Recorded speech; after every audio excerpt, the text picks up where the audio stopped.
दुनिया में कोई जगहें सिर्फ पत्थर और गारे से नहीं बनती, बल्कि वो करोड़ों लोगों के ईमान, तारीख और जज्बात से तामीर होती हैं। ऐसी ही एक जगह है मस्जिदुल अक्सा। तो चलिए आज हम मिलकर ये जानने की कोशिश करते हैं कि आखिर ये मकाम इतना अहम क्यों है। आखिर ऐसी क्या खास बात है इस जगह में कि दुनिया भर के 1 अरब से ज्यादा लोग इसे इतना मुकद्दस मानते हैं। इसकी जुड़ें तारीख और ईमान में कितनी गहरी हैं। आइए इस सवाल का जवाब ढूंढते हैं। तो इस सवाल का जवाब हमें मिलता है इसकी रूहानी बुनियादों में, जो इसे इस्लाम का तीसरा सबसे मुकद्दस मकाम बनाती हैं। आज दुनिया भर के मुसलमान नमाज के लिए मक्का में काबा की तरफ रुख करते हैं, लेकिन क्या ये बात मालूम है कि इस्लाम के इब्तिदाई दौर में मुसलमानों का किबला यानी नमाज की सिमत मस्जिदुल अक्सा थी। सिर्फ यही एक बात उसकी कदीमी अहमियत का अंदाज़ा लगाने के लिए काफ़ी है। लेकिन इसकी सबसे बड़ी रूहानी पहचान जुड़ी है एक मौजज़ाती सफ़र से, जिसे इसरा और मेराज कहा जाता है। ये वो रात थी जब पैगंबर मोहम्मद सल्लल्लाहु अलैहि वसल्लम को मक्का से यहाँ लाया गया। यहाँ उन्होंने तमाम पिछले अंबिया की नमाज में इमामत की और फिर इसी मुक़द्दस चट्टान से आसमानों का सफ़र किया। और ये कहानी सिर्फ यहीं तक महदूद नहीं है। ये ज़मीन तो पैगंबरों की सरजमीन है। इस्लाम में माने जाने वाले बहुत से अजीम पैगंबर जैसे हज़रत इब्राहीम, दाऊद, सुलेमान और ईसा अलैहिस्सलाम सबका ताल्लुक इसी सरजमीन से है। ये जगह गोया तमाम आसमानी मज़ाहिब को एक लड़ी में पिरोती है।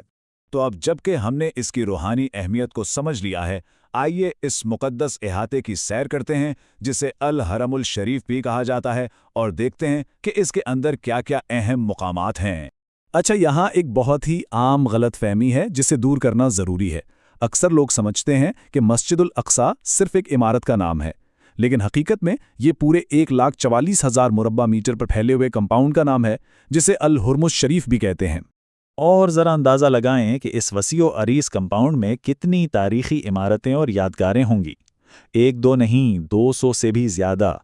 यानी इसका हर कोना अपने अंदर एक अलग तारीख़ समोए हुए है।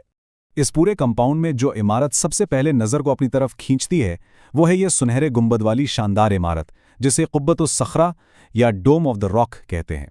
इस सुनहरे गुंबद वाली इमारत की सबसे हैरानकुन बात यह है कि ये नमाज पढ़ने की मरकज़ी जगह नहीं, बल्कि एक यादगार है। इसके ठीक बीच में वो मुकद्दस चट्टान है जहां से पैगंबर इस्लाम ने आसमानों का सफ़र किया था। सोचें, ये इमारत 691 ईस्वी में मुकम्मल हुई थी, जो इसे इस्लामी फ़न तामीर के कदीम तरीन शाहकारों में से एक बनाती है।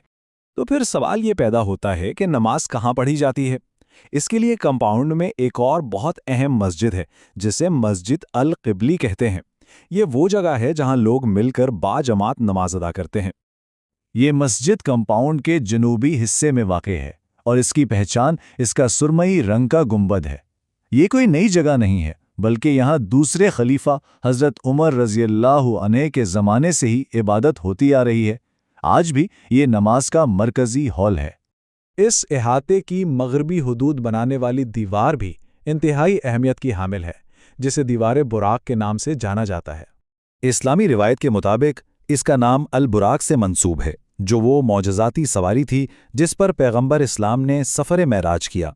कहा जाता है कि उन्होंने अपनी सवारी को इसी दीवार से बांधा था। इसी दीवार को मगरबी दुनिया में दी वेस्टर्न वॉल के नाम से भी जाना जाता है। इस कंपाउंड में कुछ जगहें नज़रों से ओझल भी हैं।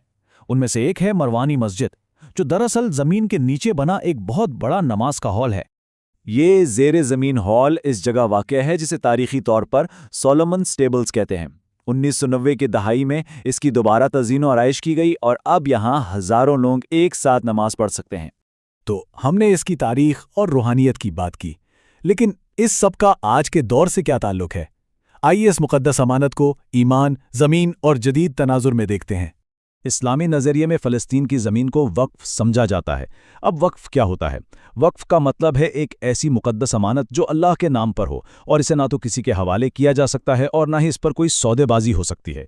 यही नज़रिया इस सरजमीन से मुसलमानों के गहरे ताल्लुक़ की बुनियाद है। आज भी ये ख़ित्ता शदीद कशीदगी का मरकज़ बना हुआ है। अक्सर तनाज़ात अल-अक़सा में दाखिले और इबादत के हक़ को लेकर ही होते हैं।